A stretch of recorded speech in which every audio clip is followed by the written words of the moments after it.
आप सुन रहे हैं एक कॉन्ट्रैक्ट में बंधे दो दिलों की कहानी, माय कॉन्ट्रैक्ट। आज इतने दिन बाद मेरी याद कैसे आई तुम्हें? गाढ़े लाल रंग का टाइट टॉप पहने हुए एक लड़की ने अपने गले से चिपके हुए शख्स के कानों में बुदबुदाते हुए कहा। रूम के डिम लाइट के बावजूद उस शख्स का गठीला और गोरा बदन चमक रहा था। वो शख्स उस लड़की की बातों को यूं इग्नोर कर रहा था जैसे मानो उसे कुछ सुनाई ही नहीं दे रहा हो। वो लगातार उस लड़की के गले और होठों को अपनी आंखें बंद किए हुए चूमे जा रहा था। आराम से, मैं यही हूँ, अभी तो पूरी रात पड़ी है। लड़की ने उस शख्स की ओर देखकर मुस्कुराते हुए कहा। लड़की के इतने कहने के बावजूद वो शख्स इस कदर जल्दी में था मानो आज ये उसकी जिंदगी की आखिरी रात हो। उस शख्स ने अपने फोन की तरफ एक नजर डाली और फिर से अपने काम पर लग गया। लेकिन कुछ ही पल में वो उठ खड़ा हुआ और फिर फोन अपने हाथ में लेकर कमरे से बाहर जाने लगा। आरव, क्या हुआ? कहाँ जा रहे हो? उस लड़की ने खुद को सफेद चादर के बीच समेटते हुए कहा। कहीं नहीं, आज की मीटिंग डन, गुड नाइट, फिर मिलेंगे। आरव ने उस लड़की की तरफ देखते हुए कहा और फिर एक सेकंड में कमरे से बाहर निकल गया। हाँ अंकल, बोलिए क्या हुआ? लड़की का कुछ इंतजाम हुआ? आरव ने गाड़ी स्टार्ट करते हुए कहा और होटल से अपनी हवेली के लिए निकल पड़ा। अभी तो नहीं, लेकिन मैं कोशिश कर रहा हूँ। फोन के दूसरी तरफ से अधेड़ उम्र के भरत अंकल की आवाज सुनाई पड़ी। कोशिश नहीं अंकल, रिजल्ट दीजिए, रिजल्ट। अब मेरे पास कोई और रास्ता नहीं है, सिर्फ यही एक तरीका बचा है सब कुछ बचाने का। आरव ने थोड़ा पैनिक होते हुए कहा। आरव को यूं परेशान देखकर भरत अंकल को आरव का वो मासूम चेहरा याद आ गया जो उन्होंने आज से तकरीबन 22 साल पहले उसकी माँ की मौत पर देखा था। भरत अंकल की आंखों के सामने से वो दृश्य आज भी नहीं हटता है। जब 8 साल का आरव अपनी माँ की लाश के सामने अपनी छोटी बहन अनन्या को गोद में लेकर खड़ा था। माँ की मौत ने आरव की जिंदगी बदल कर रख दी थी। हंसता खेलता आरव उस घटना के बाद पूरी तरह से बदल गया। माँ के जाने के बाद उसके पिता अजय सिंह मेवाड़ को इतना गहरा सदमा लगा कि वो आज तक उस सदमे से उबर नहीं पाए। अंकल, आप सुन रहे हैं ना मैं क्या कह रहा हूँ? आरव ने फोन पर लगभग चिल्लाते हुए कहा। हाँ, सुन रहा हूँ। आरव की आवाज ने भरत अंकल को ख्यालों की दुनिया से बाहर निकाल कर पटक दिया। दादाजी कैसे हैं? वो ठीक तो हैं? उन्होंने तुम्हें अचानक जयपुर क्यों बुलाया था? भरत अंकल ने तुरंत ही आरव से सवाल किया।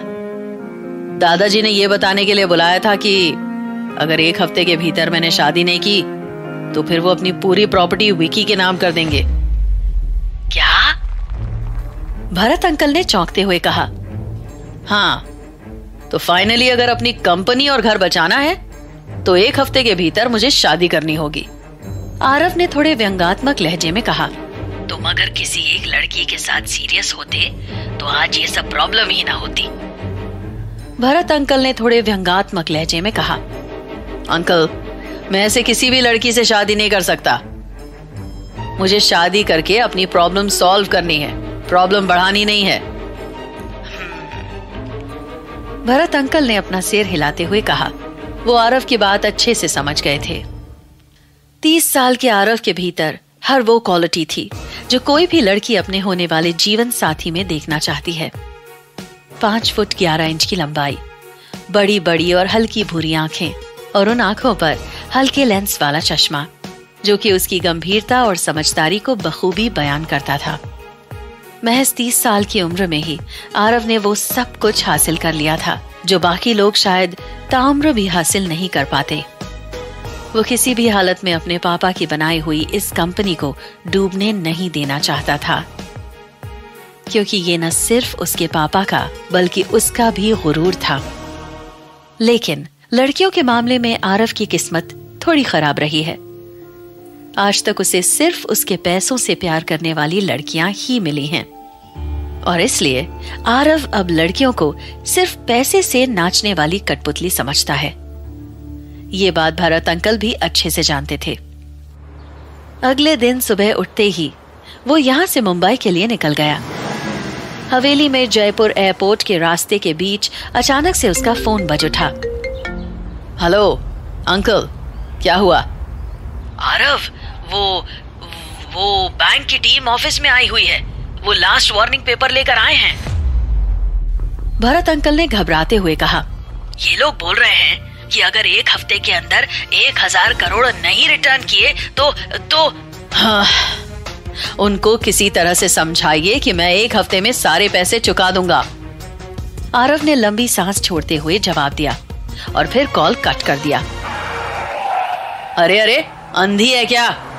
आरव ने अचानक से गाड़ी का इमरजेंसी ब्रेक लगाते हुए कहा।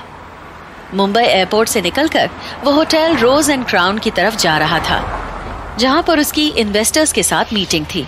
वो तुरंत गाड़ी का विंडो नीचे करके बाहर रोड की तरफ उत्तेजित होकर देखने लगा। सामने एक लड़की एक बूढ़ी दादी का हाथ पकड़कर उन्हें रोड क्रॉस करवा रही थी। अरे पागल हो क्या? दिखाई नहीं पड़ता? आरव ने उस लड़की की तरफ देखकर चिल्लाते हुए कहा।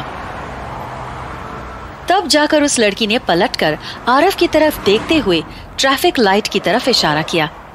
आरव ने ऊपर देखा तो लाइट रेड थी और उसके अगल बगल भी गाड़ियों की कतार लगी हुई थी। आरव चुपचाप सीट पर वापस बैठ गया और उस लड़की की तरफ ध्यान से देखने लगा। उस लड़की ने गाढ़े गुलाबी रंग के सूट के साथ सफेद रंग का दुपट्टा अपने कंधों पर रखा हुआ था। कानों में बड़े बड़े झुमके और माथे पर लाल रंग की गोल बिंदी और आंखों में हल्का काजल। चेहरे पर बेहद खूबसूरत सी मुस्कान और ऐसी संतुष्टि झलक रही थी कि जैसे किसी छोटे बच्चे को उसका मनपसंद खिलौना मिल गया हो। आरव एकटक उस लड़की की ओर देखने लगा। उसके चेहरे से परेशानी की लकीरें गायब हो चुकी थी। उसकी जगह पर अब एक संतुष्टि वाली मुस्कान दिखाई पड़ रही थी।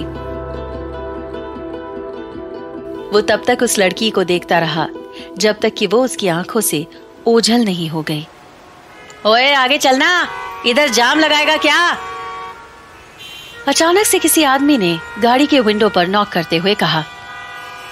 अब जाकर आरव वास्तविक दुनिया में वापस आया और उसने एक्सीलरेटर पर जोर देते हुए गाड़ी आगे बढ़ा दी। उस लड़की के बारे में सोचते सोचते Aarav hotel rose and crown पहुंच गया। आरव कार पार्क कर ही रहा था कि तभी उसके फोन पर एक बीप की आवाज हुई। आरव ने फोन चेक किया तो मैसेज देखते ही उसके चेहरे का रंग उतर गया। ये मैसेज तनेजा की तरफ से था। उसने मीटिंग कैंसिल कर दी थी। आरव ने तुरंत उसको कॉल किया, लेकिन उसने आरव का फोन नहीं उठाया। आरव ने गुस्से से चीखते हुए अपना हाथ गाड़ी के स्टीयरिंग पर दे मारा। अब उसकी आखिरी उम्मीद भी दम तोड़ चुकी थी।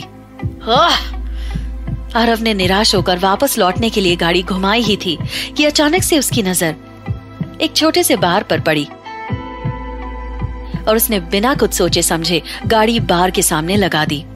उसने अपने सिर पर कैप लगा लिया ताकि वहां कोई उसे पहचान न सके। आरव इस तरह के बार में पहली बार आया था। वो चुपचाप एक खाली टेबल पर बैठ गया और टेंशन में उसने वेटर को ड्रिंक लाने का इशारा कर दिया। अभी उसने ड्रिंक का एक सिप लिया ही था कि तभी उसकी कुर्सी से ठोकर खाकर एक लड़की जमीन पर गिरने लगी। आरव ने झट से अपना दूसरा हाथ आगे बढ़ाकर उसे गिरने से बचा लिया। ओह, लगी तो नहीं?